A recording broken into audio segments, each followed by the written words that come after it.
Recordemos que el miércoles pasado aprendimos que también con la reverencia se adora al Señor.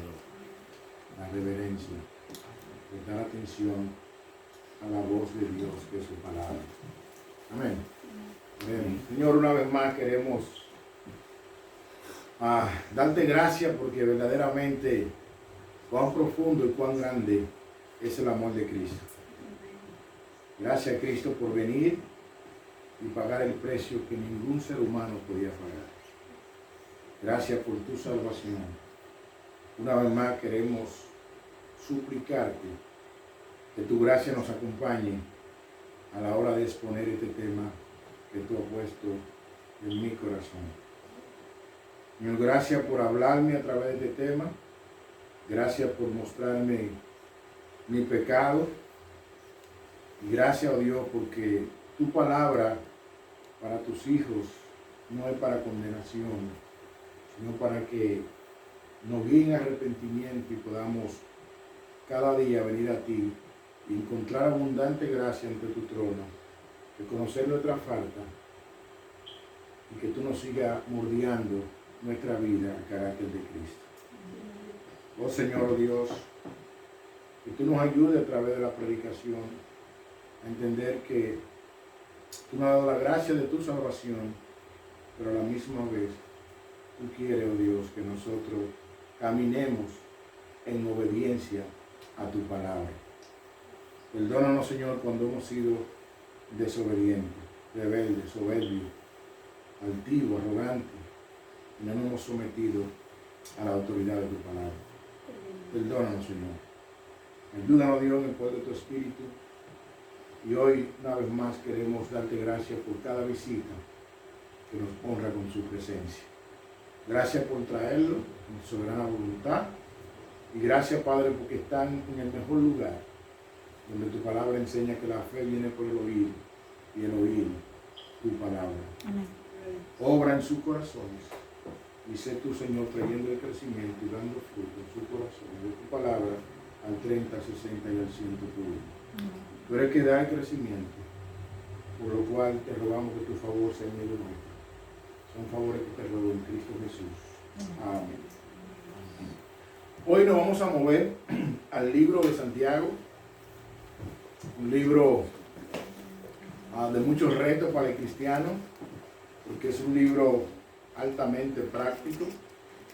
Su versículo clave o principal es que no seamos solamente oidores de la palabra, sino hacedores de la misma. En el capítulo 1 encontramos esta exhortación que nos da nuestro hermano Santiago.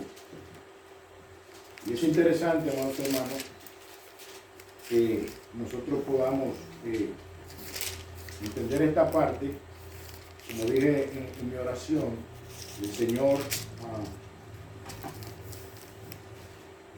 demanda de su pueblo, de sus hijos, obediencia. En Santiago es un libro altamente práctico. Santiago no se queda solamente en la teoría de lo que tú y yo podamos decir, sino en la práctica. Nos guía a ser cristianos prácticos. Amén. Y es interesante, hermano, que aunque nosotros no somos salvos por obras, pero sí las obras son evidencia de que somos salvos. Amén. Amén. Entonces Santiago es un libro que nos reta a eso. Entonces, hoy vamos a ir al capítulo 4 y nuestro mensaje será basado en los versículos 13 al 17, con el tema el peligro de la jactancia en sí mismo. El peligro de la jactancia en sí mismo. Santiago capítulo 4, versículos 13 al 17. Y antes de entrar al texto y considerar 5 puntos que vamos a ver, quisiéramos definir qué es la jactancia y cómo actúa una persona que es jactanciosa. Porque si el tema es el peligro de la jactancia, sería interesante saber ¿Qué es la jactancia según el diccionario de la Real Academia Española? ¿Qué es la jactancia según la Biblia? ¿Y cómo actúa una persona que es jactanciosa? Amén. O sea, permítame entonces definir qué es la jactancia. Vuelvo y repito nuestro tema, el peligro de la jactancia en sí misma. Dice así el significado de jactancia. Jactancia es vanidad que muestra una persona que presume y se alardea de sí misma y de sus propias cualidades. Jactancia es una persona que presume y se alardea de sí misma y de sus propias cualidades. Y yo creo que tú y yo podemos tener testimonio de eso. Ahora, ¿cómo actúa una persona jactanciosa? Según la información que buscamos, una persona jactanciosa es presumida, es arrogante, se cree autosuficiente, engreído y se vanagloria y se alaba a sí mismo. Una persona jactanciosa es presumido, arrogante, se cree autosuficiente, engreído y se vanagloria y se alaba a sí mismo. Ahora, según el diccionario Vine, que es un diccionario donde encontramos definiciones de palabras a la luz de la Biblia, Vine define la jactancia como alguien que quiere gloriarse a sí mismo. Alguien que el centro de atención es él mismo o ella misma. Y nosotros podemos ver muchas personas en el mundo, en programas de televisión, en competencia y muchísimas cosas más, de personas que se expresan y se glorían en sí mismos. Y recuerdo que en Dominicana había un colmado que se llamaba Mi Propio Esfuerzo. Le llamaban el colmadón. Mi propio esfuerzo. Así hay personas en el mundo que creen que todo es por su propio esfuerzo. Y no es menos cierto que tenemos que esforzarnos, pero hay uno que nos da la fuerza. Hay uno que nos da la sabiduría y hay uno que nos da la gracia y la oportunidad de nosotros estar despiertos en esta hora. Pero hay personas que dicen, no, mi propio esfuerzo, y no se recuerdan de ese que es el Todopoderoso. Y lo vamos a ver, amados hermanos, en el texto que nosotros vamos a ver. Cómo había un grupo de personas que tenía una planificación de hacer algo, pero en ningún momento tuvo en cuenta al Todopoderoso. Y es interesante, amados hermanos, que cuando nosotros vemos el libro de Santiago, en el capítulo 1, versículo 2, Santiago dice, hermanos míos, tened por sumo gozo cuando halléis en diversas pruebas. O sea que eso nos ayuda a nosotros a entender que Santiago le está escribiendo a creyentes. Santiago le está escribiendo a creyentes, lo que implica que en esta condición caída pudiera también un hijo de Dios o una hija de Dios hacer cosas sin tener a Dios en cuenta. Sin tener a Dios en cuenta. Entonces, con eso en mente, veamos 5 puntos del texto de Santiago capítulo 4, versículo 13 al 17.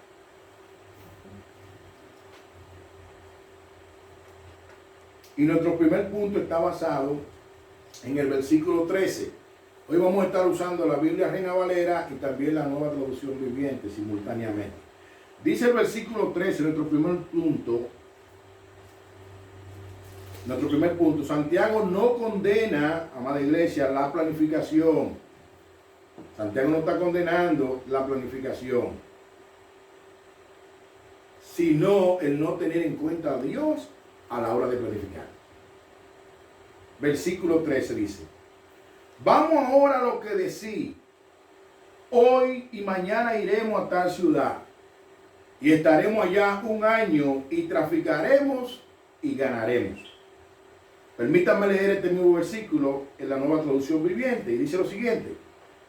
Presten atención ustedes que dicen, hoy o mañana iremos a tal o cual ciudad y nos quedaremos un año, haremos negocio allí y ganaremos dinero.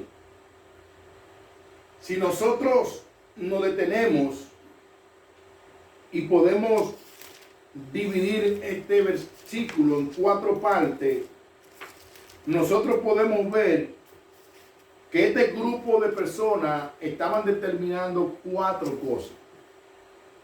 Lo primero que estaban determinando es que ellos se iban a una ciudad. Vamos al versículo otra vez, versículo 13.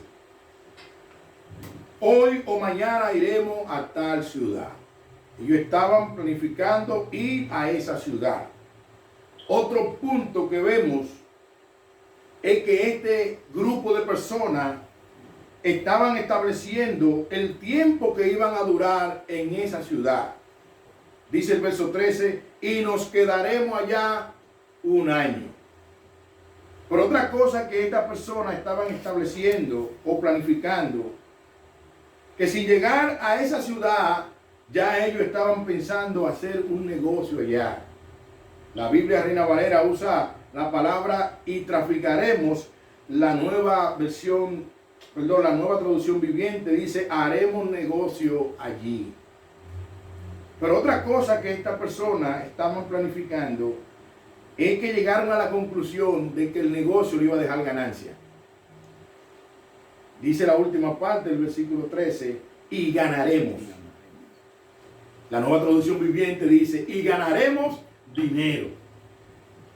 Pero algo interesante, amados hermanos, si vemos a esta persona, en nada mencionan a Dios. En nada mencionan a Dios. En otra palabra, dejan a Dios fuera de la ecuación de todo lo que ellos estaban planificando.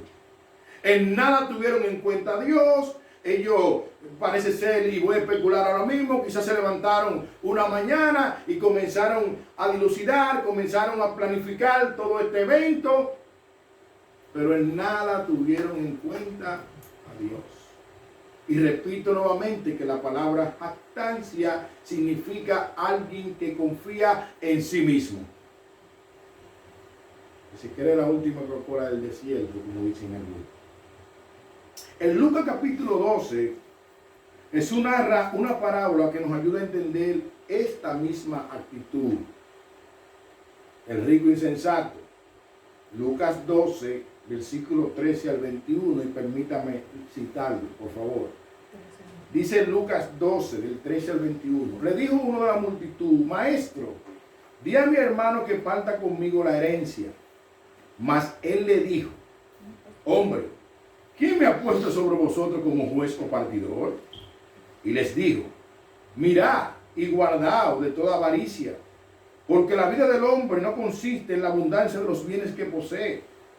También le refirió una parábola diciendo, la heredad de un hombre rico había producido mucho, y él pensaba dentro de sí diciendo, ¿qué haré? Porque no tengo donde guardar mis frutos. Y dijo, esto haré. Derribaré mis graneros y lo edificaré mayores, y allí guardaré todos mis frutos y mis bienes. Y diré a mi alma, alma, muchos bienes tienes guardado para muchos años, repósate, come, bebe y regocíjate. Pero Dios le dijo, necio, esta noche vienen a pedirte tu alma, y lo que ha provisto, ¿de quién será? El problema de este hombre no fue que él agrandó su granero. El problema de este hombre no era que él era rico. Los ricos tienen esperanza si tienen arrepentimiento y fe también a los pies de Cristo. Abraham, la Biblia enseña que fue un hombre próspero. El problema de este hombre no era la abundancia que este hombre había tenido. No. El problema es, hermanos, que si nosotros leemos el texto, en ningún momento este hombre ni siquiera le dio gracias a Dios. Ni siquiera se detuvo para decir, Señor, gracias por todo lo que tú me has regalado. Un hombre jactancioso. Se creyó sabio en sí mismo. Y después que agrandó y guardó, entonces, oye lo que le dice él a su alma: repósate, come, bebe y regocíjate. Como que si él tenía autoridad en su alma. Pero ¿qué dice el verso 20? Pero Dios le dijo, oye, ¿quién le respondió? Necio, hoy vienen a buscar tu alma. Y todo lo que tú has guardado, lo que tú has provisto, ¿de quién será? Este hombre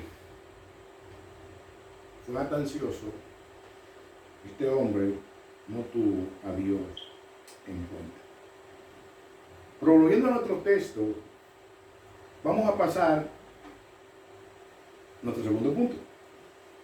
El segundo punto es que nosotros tenemos que entender que tú y yo no dominamos el día de mañana y nuestra vida es breve.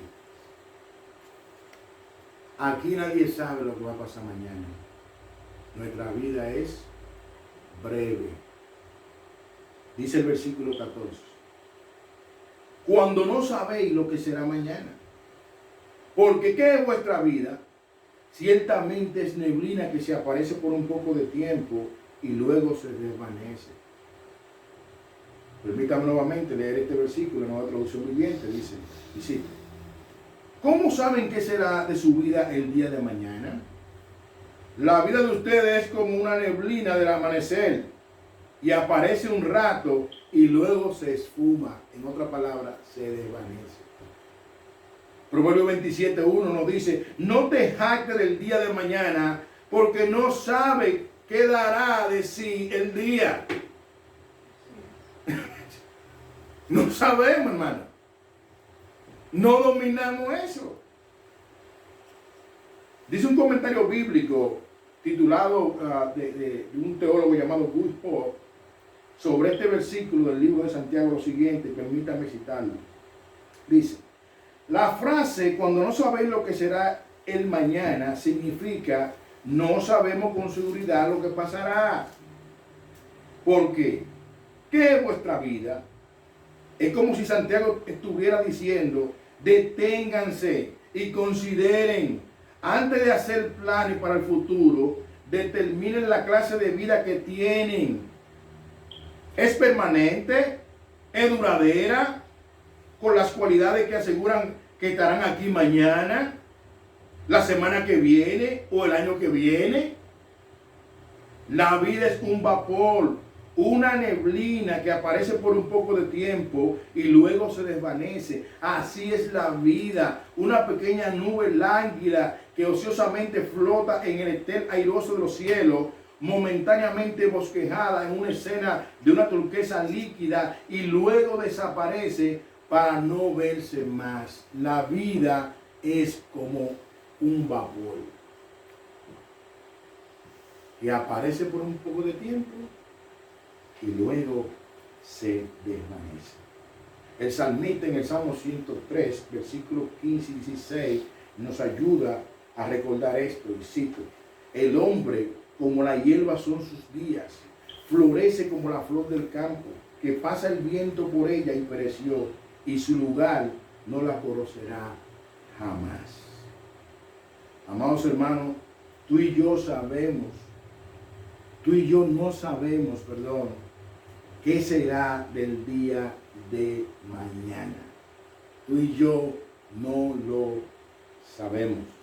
Solo Dios sabe qué será el día de mañana.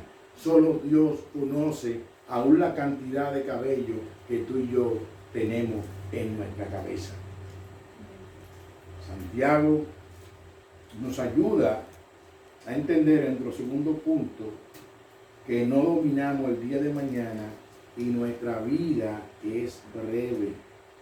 Hay vidas que duran 50 años, pero hay vidas que se van al nacer, hay otros que duran 100 pero solo tú, Jehová, lo sabes.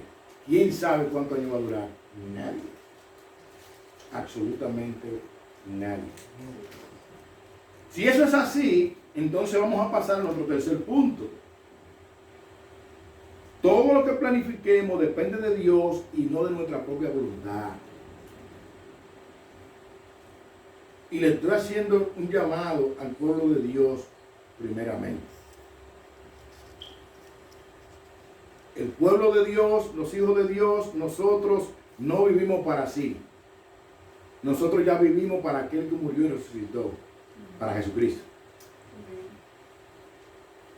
Santiago nos ayuda a entender que tú y yo debemos de planificar, por entender que nuestra planificación depende de Dios.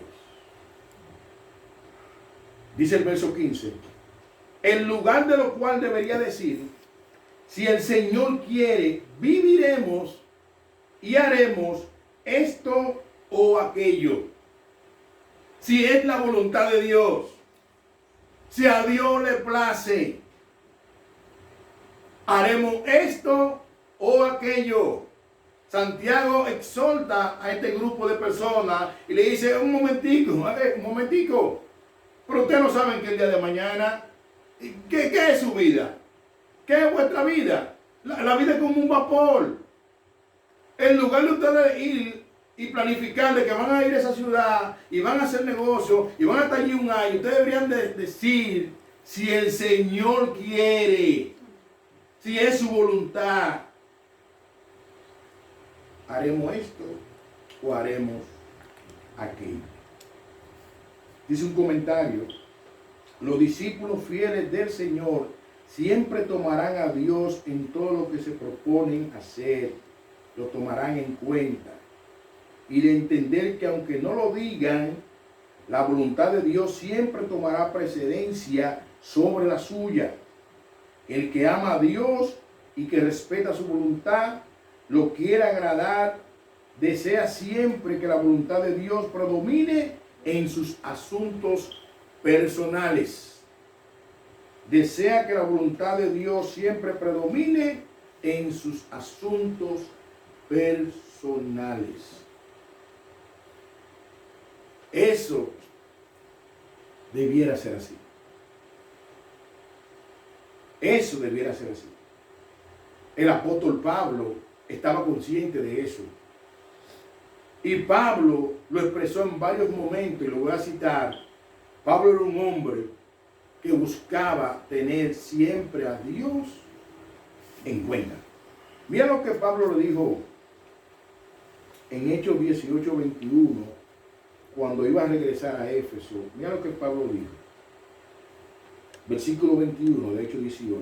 Dice, sino que se despidió de ellos diciendo, es necesario que en todo caso yo guarde en Jerusalén la fiesta que viene. Pero otra vez volveré a vosotros, si Dios quiere, y salpó a Éfeso. Otra vez volveré a vosotros, si Dios quiere. A los Corintios, en el capítulo 4, versículo 19, se lo dijo de esta manera. Pero iré pronto a vosotros, si el Señor quiere, y conoceré, no las palabras, sino el poder de los que andan envanecidos. Si el Señor quiere, iré otra vez a vosotros. En Corintios, la primera carta, capítulo 16, versículo 7, el apóstol Pablo cierra diciéndole, porque no quiero veros ahora de paso, pues espero estar con vosotros algún tiempo, si el Señor lo permite. ¡Wow! Pablo, un hombre de carne y hueso igual que tú y que yo, salvado por la gracia de Cristo igual que tú y que yo, era un hombre que caminó en su peregrinaje de este lado de la eternidad, pero todo el tiempo entendía, si el Señor quiere, si Dios lo permite, si a Dios le place. Pablo entendía que había una autoridad por encima de su planificación y de su decisión. Jesús en Getsemaní apeló a que se haga la voluntad de Dios y no la suya. Permítame leer estos versículos de Jesús en Getsemaní. Dice así: entonces llegó Jesús con ellos a un lugar que se llamaba Getsemaní y dijo a sus discípulos: sentado aquí, entre tanto que voy allí y oro. Y tomando a Pedro y a los hijos de Zebedeo, comenzó a entristecerse y a angustiarse en gran manera. Entonces Jesús le dijo: mi alma está muy triste, hasta la muerte. Quedad aquí y velad conmigo. Yendo un poco adelante, se postró sobre su rostro, orando y diciendo: Padre mío, si es posible, pasa de mí esta copa, pero que no sea como yo quiero, sino como tú. Vino luego a sus discípulos y lo halló durmiendo y dijo a Pedro: así que no habéis podido velar conmigo una hora. Velad y orad para que no entréis en tentación. El espíritu a la verdad está dispuesto, pero la carne es débil. Otra vez fue y oró por segunda vez diciendo: Padre mío, si no puede pasar de mí esta copa sin que yo la beba, hágase tu voluntad. Otra vez y lo halló durmiendo, porque los ojos de ellos estaban cargados de sueño. Y dejándolo se fue de nuevo y oró por tercera vez diciendo las mismas palabras. Entonces vino a sus discípulos y le dijo: dormid ya y descansad. He aquí, ha llegado la hora y el Hijo del Hombre será entregado en manos de pecadores. Levantaos, vamos, ve, se acerca el que me va a entregar. Oye, por 3 veces Jesús fue a la presencia de Dios: Padre, si tú quieres, pasa de mí esta copa, pero que no se haga mi voluntad, sino la tuya. Jesús como hombre tenía a Dios en cuenta. Siempre buscaba en oración la asistencia y la gracia de Dios. Y no como un cliché, que se haga tu voluntad, y no la mía. Pero en nuestra mente lo que queremos es que se haga la nuestra. Sí. Yo he estado ahí, hermano. Yo sé por qué lo estoy diciendo. Yo he estado ahí. Y si somos honestos, muchas veces hemos dicho que se haga tu voluntad y no la mía. Pero en realidad, lo que queremos es la voluntad nuestra. Yo he estado ahí. Ahora, vamos a nuestro cuarto punto. Porque nuestro cuarto punto, Santiago nos ayuda a sentarnos en nuestro tema. Dice nuestro cuarto punto que toda jactancia en sí mismo y en mis propios planes es mala si no tengo a Dios en cuenta. Dice el verso 16: pero ahora jactáis en vuestra soberbia. Toda jactancia semejante es mala. Ahora jactáis en vuestra soberbia, toda jactancia semejante es mala. La Nueva Traducción Viviente dice: de lo contrario, están haciendo alarde de sus propios planes, y semejante jactancia es maligna. Semejante pretensión de creerse sabio en sí mismo es mala. Semejante pretensión de hacerse soberbio en sí mismo es mala. Pablo se jactaba, pero Pablo, ¿saben qué Pablo se jactaba? Y se gloriaba en la cruz de Cristo. No en sí mismo. Mira lo que le dijo a los Gálatas en el capítulo 6, versículo 14. Y lo voy a leer o a citar de la Nueva Traducción Viviente. Dice: en cuanto a mí, que nunca me jacte de otra cosa que no sea la cruz de nuestro Señor Jesucristo. Debido a esa cruz, mi interés por este mundo fue crucificado, y el interés del mundo por mí también ha muerto. Pablo se jactaba y se gloriaba por la cruz de Cristo, porque él entendió que a través de la cruz de Cristo fue que él encontró perdón y justificación delante de Dios. Pero Santiago le dice a estos hermanos, a este grupo de personas, que toda jactancia semejante es mala. ¿Cuál? La de planificar sin tener a Dios en cuenta. Nuestro quinto punto, y es la conclusión como termina Santiago, y cito, dice el verso 17: y el que sabe hacer lo bueno y no lo hace, le es pecado.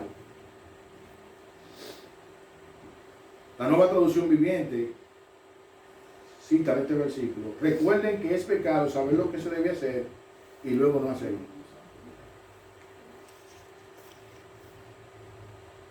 Es pecado saber lo que se debe hacer y luego no hacerlo.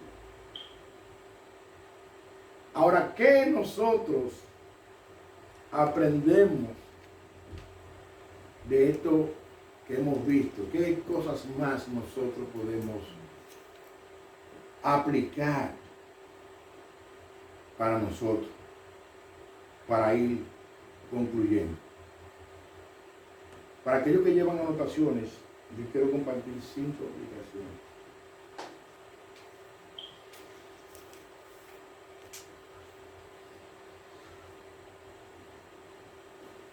Lo primero es que como cristiano, les voy a hablar a los cristianos. Tú y yo estamos llamados a entender que como cristianos, todo lo que tú y yo planifiquemos debe ser puesto bajo el señorío de Cristo. Nosotros como creyentes estamos llamados a aceptar a Cristo como Señor y Salvador. Con la segunda parte no tenemos mucho problema. Con la primera sí.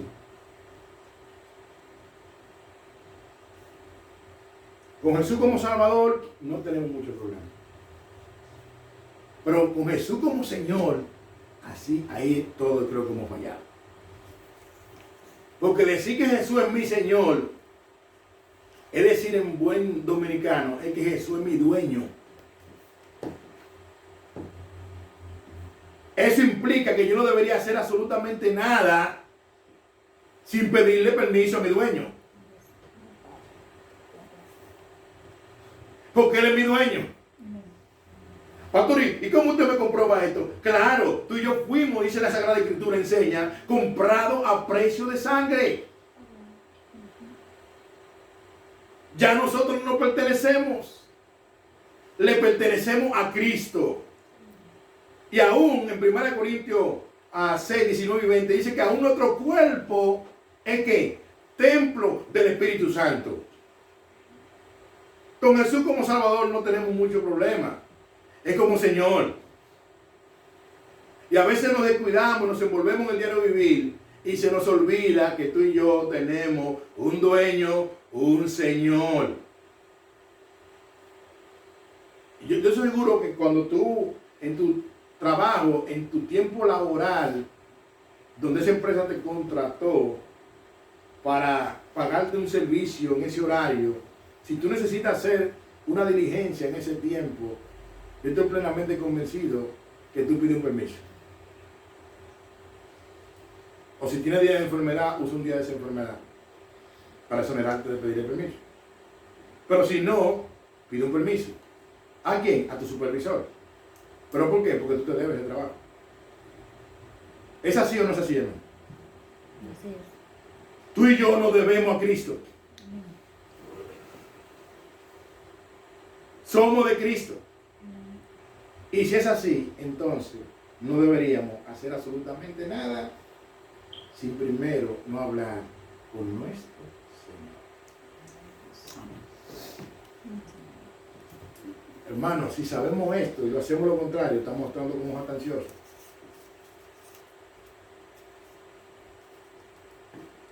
Nuestro segundo punto de aplicación, a la hora de planificar, buscar la voluntad de Dios primero. Ahora, ¿cómo yo entiendo la voluntad de Dios?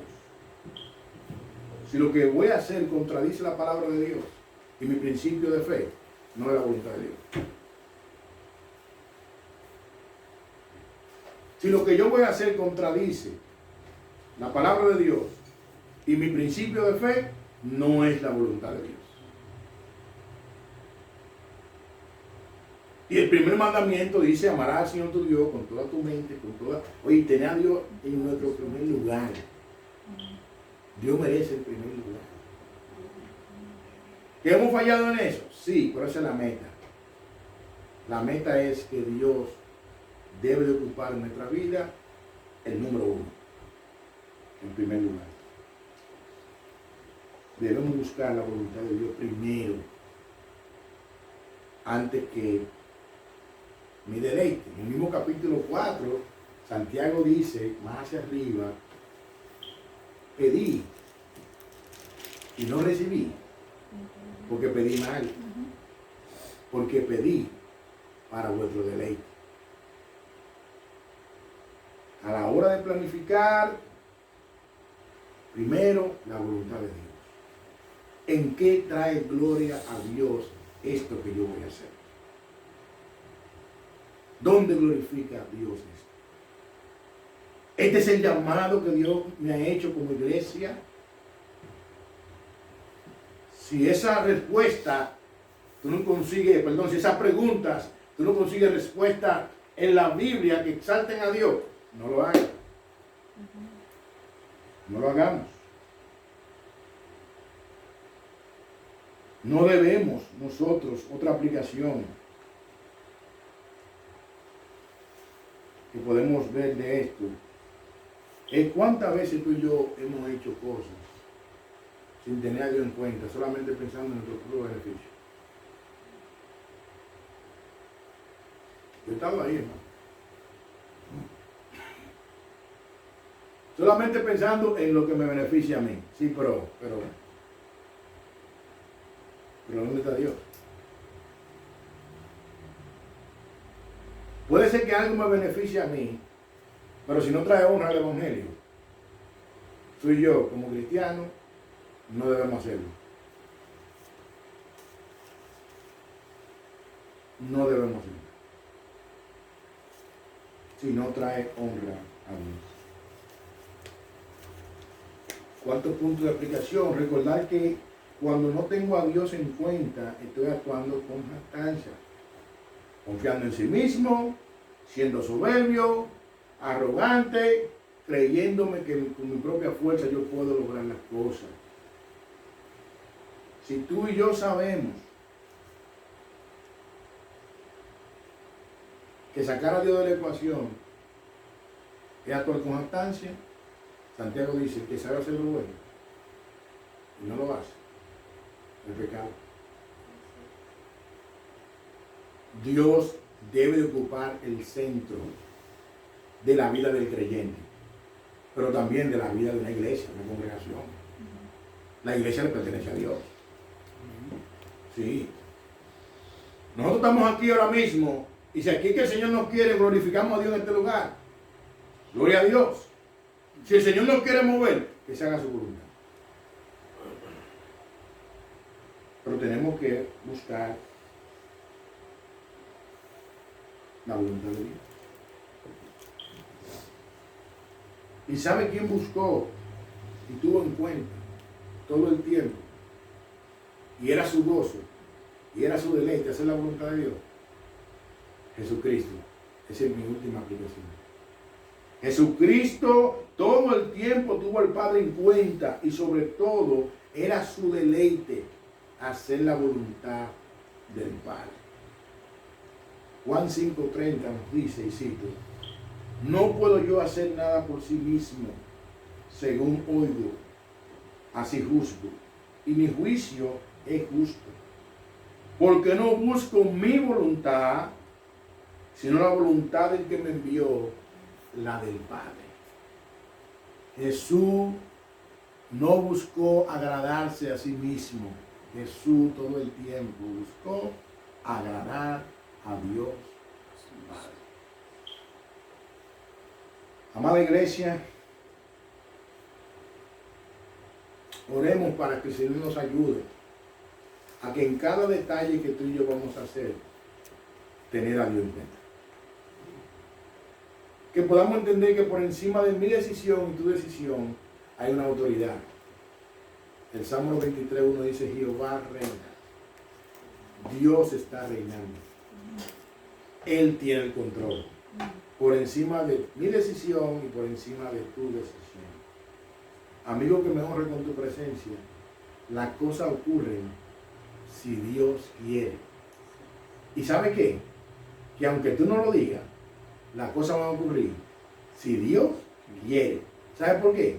Porque Él es el que tiene el control absoluto de su creación. Jehová es el que reina.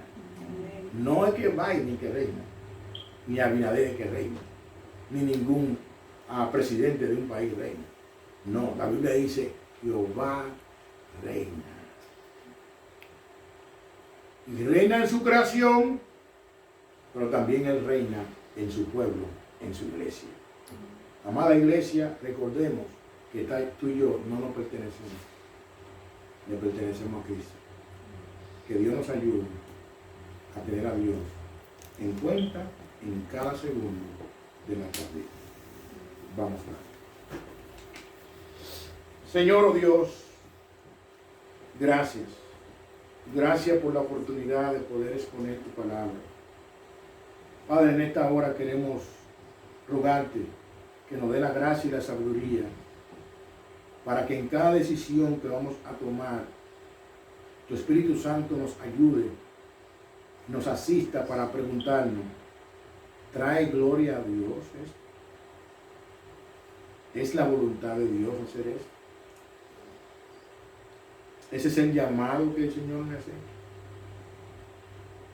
Señor, ayúdanos, Dios, a ser humilde y a someternos a tu autoridad y a tu palabra. Perdónanos, Dios, por cualquier actitud jactanciosa que nosotros hemos manifestado en este caminar contigo.